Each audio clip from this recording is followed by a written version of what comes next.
അതായത് ഇപ്പം നമ്മൾ ഒരു എന്തെങ്കിലും ഒരു ഗ്യാസ് എടുത്തെന്ന് വിചാരിക്കുക. ഒരു ഗ്യാസ് ഞാൻ ഒരു ബീക്കറിൽ എടുത്ത് ഇവനിലേക്ക് നമ്മൾ കുറച്ച് എനർജി കൊടുക്കുകയാണ്. ഇങ്ങനെ കുറച്ച് എനർജി കൊടുക്കുകയാണെന്ന് വിചാരിക്കുക. എനർജി കൊടുത്തു. ഞാനൊരു റോ എക്സാമ്പിളാണ്, നിങ്ങൾക്ക് മനസ്സിലാവുന്ന രീതിയിൽ പറയുകയാണ്. ഇത് ഇങ്ങനെയൊന്നും അല്ല ഈ എക്സ്പീരിയൻസ് ചെയ്യുന്നത്, എന്നാലും ഞാൻ പറയുവാണ്. ഇതിനകത്ത് കുറച്ച് എനർജി കൊടുക്കും. ഇതിനകത്ത് എനർജി കൊടുക്കുമ്പോഴേക്കും നമ്മൾ ഇതിൻ്റെ അകത്തുള്ള ഗ്യാസിന് ആ എനർജി കിട്ടുകയാണെന്ന് വിചാരിക്കുക. ഈ എനർജി കിട്ടി ഞാൻ ഈ എനർജീനെ നിർത്തി, അതായത് ഞാൻ പുറത്തുനിന്ന് കൊടുത്തുകൊണ്ടിരുന്ന എനർജിയുടെ സോഴ്സ് ഞാൻ നിർത്തി എന്ന് വിചാരിക്കുക. അങ്ങനെ കൊടുത്തു കഴിയുമ്പോഴേക്കും ഇതിൽ നിന്ന് നമ്മൾ കൊടുത്ത എനർജി ഇവിടെ ഉണ്ടായിരുന്ന ആറ്റംസ് തിരിച്ച് റിലീസ് ചെയ്ത എനർജീനെ നമ്മൾ ഇവിടെ വേറൊരു സ്ക്രീൻ വെച്ചിട്ട് ഒബ്സർവ് ചെയ്തെന്ന് വിചാരിക്കുക.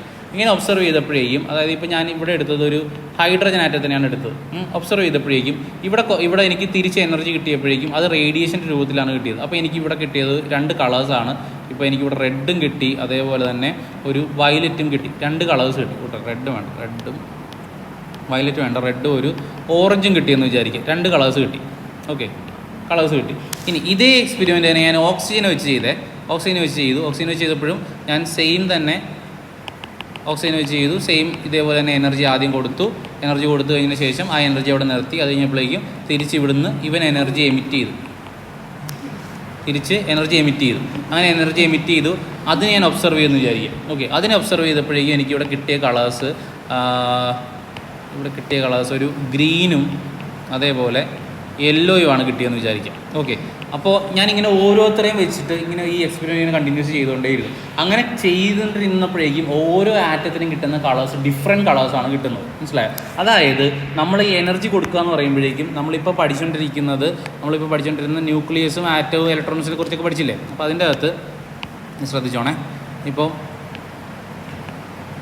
ഇതിൻ്റെ അകത്ത് ഇലക്ട്രോൺസ് ഉണ്ട്, എല്ലാത്തിലും ഇലക്ട്രോൺസ് ഉണ്ട്. ഈ ഇലക്ട്രോൺസ്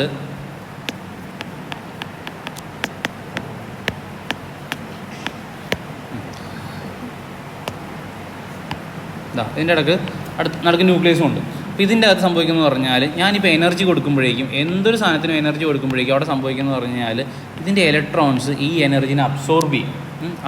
അതായത് ഇതിൻ്റെ അകത്തേക്ക് ഞാൻ എനർജി കൊടുക്കുമ്പോഴേക്കും ഈ ഇലക്ട്രോൺ ഇവിടുത്തെ ഇലക്ട്രോൺ എനർജി അബ്സോർബ് ചെയ്തിട്ട് അവൻ നേരെ ചാടി അടുത്ത സ്റ്റേറ്റിലേക്ക് പോകും. അടുത്ത സ്റ്റേറ്റിൽ പോയി അവൻ്റെ അടുത്ത ആളുടെ കൂടെ പോയി ഇരിക്കാമെന്ന് വിചാരിക്കുക. ഇവിടെ വന്നിരിക്കുക. ഇത് ഇരുന്ന് നമ്മൾ എനർജി നിർത്തുന്ന സമയത്ത്, അതായത് ഞാൻ എനർജി കൊടുക്കുന്ന സമയത്താണ്, ശ്രദ്ധിച്ചോണം, എനർജി കൊടുക്കുന്ന സമയത്താണ് ഇവൻ ആ എനർജി അബ്സോർവ് ചെയ്തിട്ട് അടുത്ത ഓർബിറ്റിലേക്ക് പോയിരിക്കുന്നത്. ഞാൻ ആ എനർജി നിർത്തുന്ന സമയം ഇവൻ നേരെ തിരിച്ചിവിടെ വന്നിരിക്കും. അപ്പോൾ എനർജി ഇവിടെ ഇങ്ങോട്ട് വരുന്ന സമയത്ത് എനർജി നമ്മൾ കൊടുക്കുന്നില്ല. പക്ഷേ ഇവിടുത്തെ സെക്കൻഡ് സ്റ്റേറ്റിലുള്ള എനർജി എത്രയാണെന്ന് നമുക്കറിയാം. -3.4 ഇലക്ട്രോൺ വോൾട്ട് ആണ് സെക്കൻഡ് സ്റ്റേറ്റിലിരിക്കുന്ന ഒരു ഹൈഡ്രജൻ ആറ്റം ആണെങ്കിലുള്ള എനർജി ഇത്രയാണ്. ഫസ്റ്റ് സ്റ്റേറ്റിൽ എത്രയാണ്? -13.6 ഇലക്ട്രോൺ വോൾട്ടാണ്. നമ്മൾ നേരത്തെ ഇന്നലെ പറഞ്ഞൊരു സംഭവം ഉണ്ടോ, ഓർമ്മയുണ്ടോ? അതായത് ഒരു ഓർബിറ്റ് ഇരിക്കാൻ ഇത്ര എനർജി അവൻ ആവശ്യമുള്ളൂ. ഇത്ര എനർജി കൊണ്ട് അവൻ ഇവിടെ വന്നു കഴിഞ്ഞാൽ ഈ ഓർബിറ്റിൽ ഇരിക്കാൻ സാധിക്കില്ല. അതുകൊണ്ട് ഇവൻ എന്ത് ചെയ്യണം? ഇവൻ ഇവിടെ ഇരിക്കുന്നവൻ ഇവിടെ വരണമെന്നുണ്ടെങ്കിൽ കുറച്ചുള്ള എനർജി പുറത്തേക്ക് കളയണം. മനസ്സിലായോ? ഈ പുറത്തേക്ക് കളയുന്നത് എനർജി അല്ലേ? എനർജി എന്ന് പറയുമ്പോഴേക്കും പുറത്തേക്ക് വരുന്ന ഒരു വേവിൻ്റെ ഫോമിലായിരിക്കും എനർജി വരുന്നത് അല്ലേ? ആ എനർജി നമുക്ക് hν എന്ന് എഴുതാം, hc/λ എന്ന് എഴുതാം അല്ലേ? അപ്പോൾ എനർജീനെ നമ്മൾ എങ്ങനെ ഡിക്റ്റേറ്റ് ചെയ്യുന്നത്? അവൻ്റെ കളർ വെച്ച് നമുക്ക് ഡിക്റ്റേറ്റ് ചെയ്തുകൂടെ അല്ലേ? അപ്പോൾ ഇങ്ങനെ നമ്മൾ ഞാൻ വീണ്ടും പറയണേ, ഞാൻ റഫായിട്ട് പറയുകയാണ്. നമ്മളിതിൻ്റെ നോട്ടും ഇത് നല്ല ഇമ്പോർട്ടൻ്റ് ആണ്, ഭയങ്കര ഇമ്പോർട്ടൻ്റ് ആണ്. ഇതിൻ്റെ അകത്ത് നമുക്ക് കൂടുതലും ക്വസ്റ്റ്യൻസ് വരുന്നത് ഈ ഡിസ്കണ്ടിന്യൂസ് സ്പെക്ട്രത്തിൽ നിന്ന്. അപ്പോൾ ഇത് ജസ്റ്റ് ആദ്യം റഫായിട്ട് പറഞ്ഞിട്ട് ഞാൻ ബാക്കി നോട്ട്സൊക്കെ തരാം. അപ്പോൾ ഇങ്ങനെ ഇലക്ട്രോൺസിൻ്റെ അബ്സോർപ്ഷൻ ഓഫ് എനർജിയും അതേപോലെ തന്നെ തിരിച്ചുള്ള എനർജി കൊടുക്കുന്നതും വെച്ചിട്ടാണ് ഇവിടെ എന്തുണ്ടാവുന്നത്?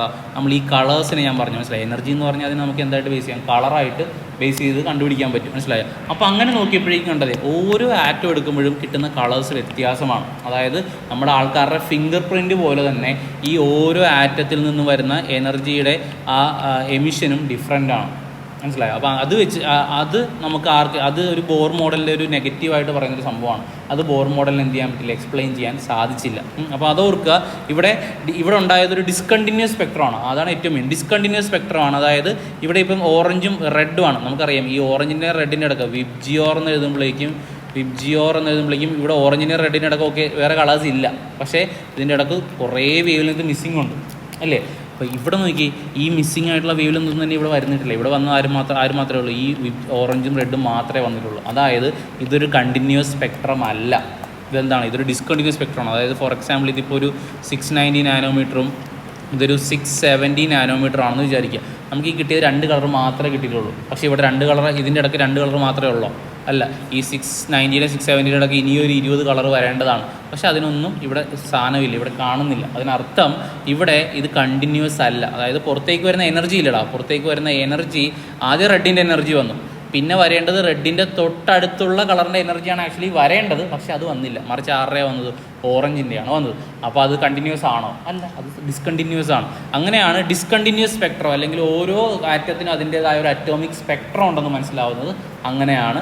അതിൽ നിന്നാണ് നമ്മൾ അറ്റോമിക് സ്പെക്ട്രത്തിലേക്ക് പോവുകയും ഇതിൽ നിന്ന് ലാംഡയും എനർജിയൊക്കെ കണ്ടുപിടിക്കുകയും ചെയ്യുന്നത്. ഇത് ആക്ച്വലി ഒരു ലൂപ്പ് പോലെയാണ് കേട്ടോ, സൈക്ലിക് പ്രോസസ് നമുക്ക് പറയാം. അതായത് ഇതിൽ ഒരാളുണ്ടെങ്കിൽ മാത്രമേ, അതായത് നമ്മൾ ആദ്യം തന്നെ എനർജിയുടെ ഇക്വേഷനൊക്കെ കണ്ടുപിടിച്ചിട്ട് നമ്മൾ 13.6 3.4 എന്നൊക്കെ പറഞ്ഞിട്ട് എഴുതിയില്ലേ. ആക്ച്വലി അങ്ങനെ എഴുതിയത് കൺഫേം ചെയ്തത് ഈ സാധനമാണ്. മനസ്സിലായി? 13.6 ഉണ്ടും 3.4 ഒക്കെ ഓക്കെ ആണെന്ന് കൺഫേം ചെയ്തത് ഈ അറ്റോമിക് സ്പെക്ട്രത്തിൽ നിന്നൊക്കെയാണ്. അങ്ങനെ കുറേ സംഭവമുണ്ട്.